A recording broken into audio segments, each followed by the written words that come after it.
আমি মনে করি বাংলাদেশে যতগুলো দল আছে সবগুলো দল ইসলামের কোনো না কোনো উপকার করেছে, জোরে বলেন ঠিক কিনা।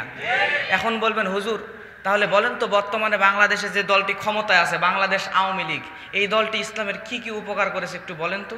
যদি উপকারের কথা বলতে যান তাহলে আপনারা সবাই হয়তো জানেন বঙ্গবন্ধু শেখ মুজিবুর রহমান উনি একটা ফাউন্ডেশন তৈরি করে দিয়েছিলেন। ফাউন্ডেশনটির নাম হচ্ছে ইসলামিক ফাউন্ডেশন।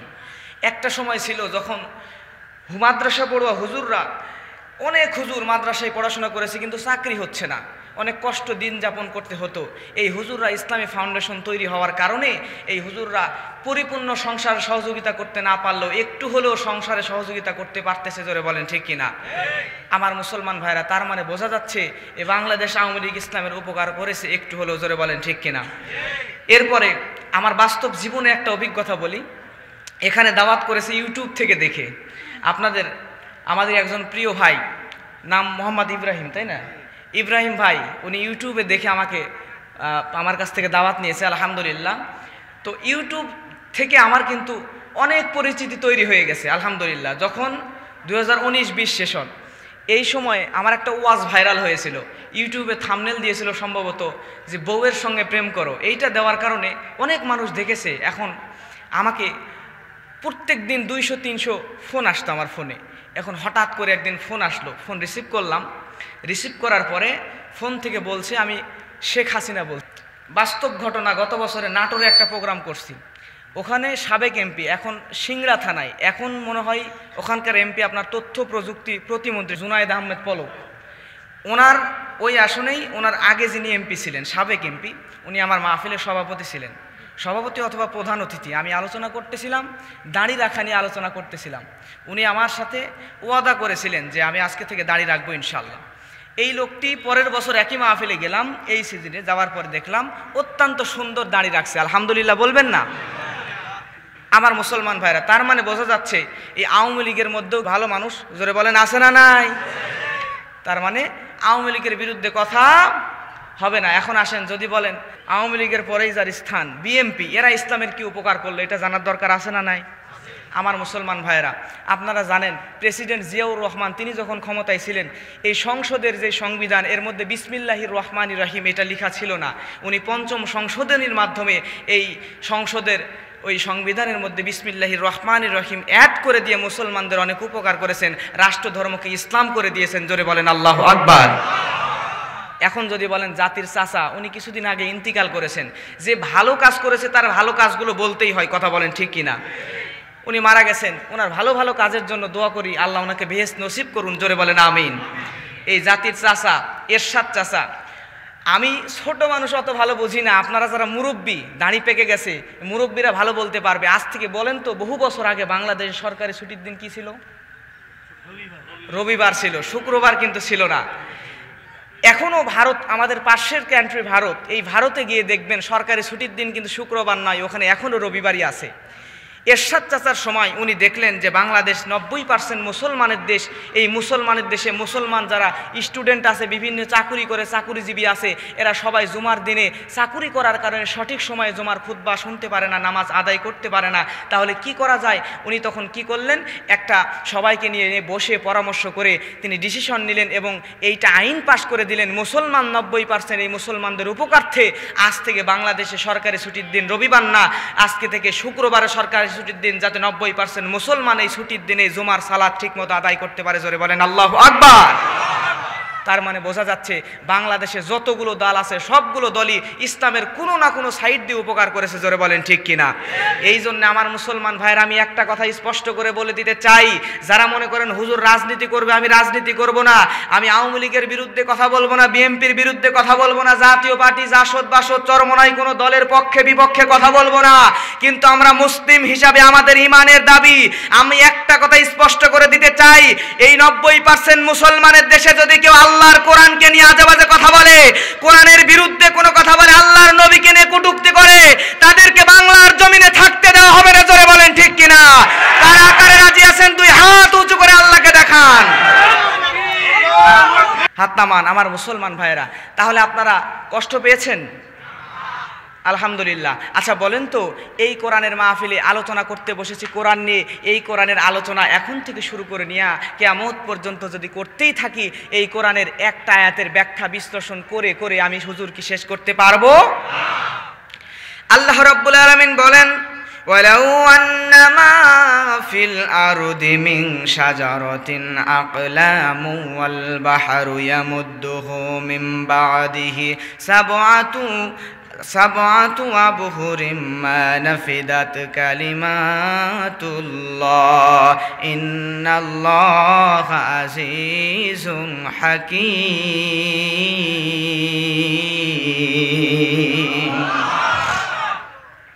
আল্লাহ রাব্বুল আলামিন বলেন, আমি আল্লাহর এই কোরআনের ব্যাখ্যা লিখতে গিয়া তাম পৃথিবীর সমস্ত বৃক্ষগুলোকে যদি কেটে কেটে কলম বানানো হয়, আর তাম পৃথিবীর সমস্ত সাগর মহাসাগর, সমুদ্র মহাসমুদ্র পানিগুলোকে যদি কালিতে পরিণত করা হয়, আর আমি আল্লাহর কোরআনের ব্যাখ্যা যদি লেখা শুরু করে দেওয়া হয়, আল্লাহর কোরআনের ব্যাখ্যা লিখতে গিয়া তাম পৃথিবীর সমস্ত সাগর মহাসাগরের পানি নামক কালিগুলো ফুরায় যাবে, তাম পৃথিবীর সমস্ত বৃক্ষ নামক কলমগুলো রাগা ক্ষয় হয়ে যাবে, তারপরও আল্লাহ রব্বুল আলামিনের কোরআনুল কারীমের ব্যাখ্যা লিখে লিখে শেষ করা যাবে না। চিৎকার দিয়ে বলেন আল্লাহু আকবার। এখন আসেন, আল্লাহ রাব্বুল আলামিন আরেকটা আয়াত নাজিল করে দিয়ে আমাদেরকে জানিয়ে দিলেন, বান্দা শোনো, وَإِذَا قُرِئَ الْقُرْآنُ فَاسْتَمِعُوا لَهُ وَأَنصِتُوا لَعَلَّكُمْ تُرْحَمُونَ।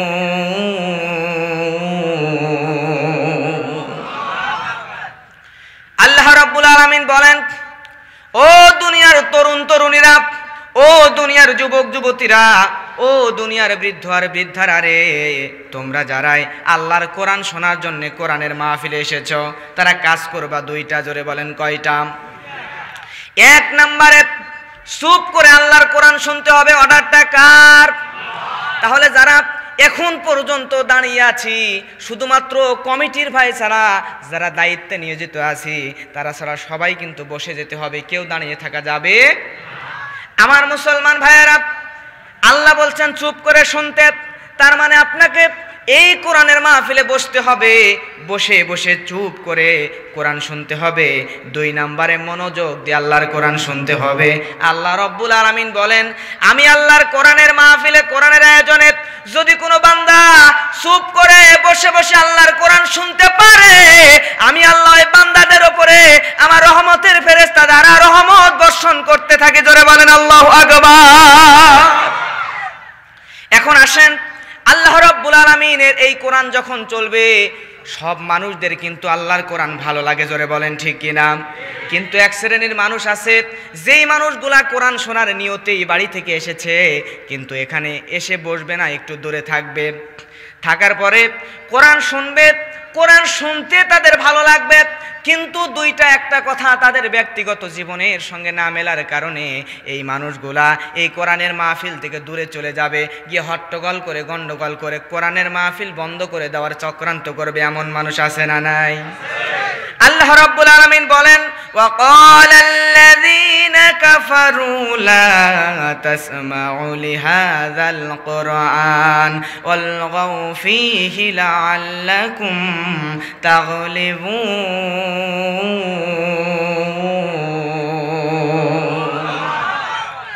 আল্লাহ রাব্বুল আলামিন জানাচ্ছেন, দুনিয়ার জমিনে যদি কেউ আল্লাহর কোরআন বন্ধ করে দেওয়ার চক্রান্ত করে, সে যত বড় মাপের নেতা হোক, যত বড় মাপের লিডার হোক না কেন, যারাই আল্লাহর কোরআন বন্ধ করতে চাইবে সে আসলে মুসলমান নয়, সমাজের টাটকা কাফের। জোরে বলেন ঠিক কিনা? কিন্তু তারা আল্লাহর কোরআনকে যতই নিভায়া দেওয়ার চক্রান্ত করুক না কেন, বলেন তো তারা আল্লাহর কোরআনকে বন্ধ করতে পারবে নাকি? আরো জোরে বলেন, পারবে নাকি? আমার মুসলমান ভাইয়েরা, কখনোই পারবে না। কারণ হলো আল্লাহ আরেকটা আয়াত দিয়ে জানিয়ে দিচ্ছেন। আল্লাহ রব্বুল আলামিন বলছেন, ইউরিদুনা লিয়ুতফিউ নূরাল্লাহি বিআফওয়াহিহিম ওয়াল্লাহু মুতিম্মু নূরিহি ওয়ালাউ কারিহাল কাফিরুন।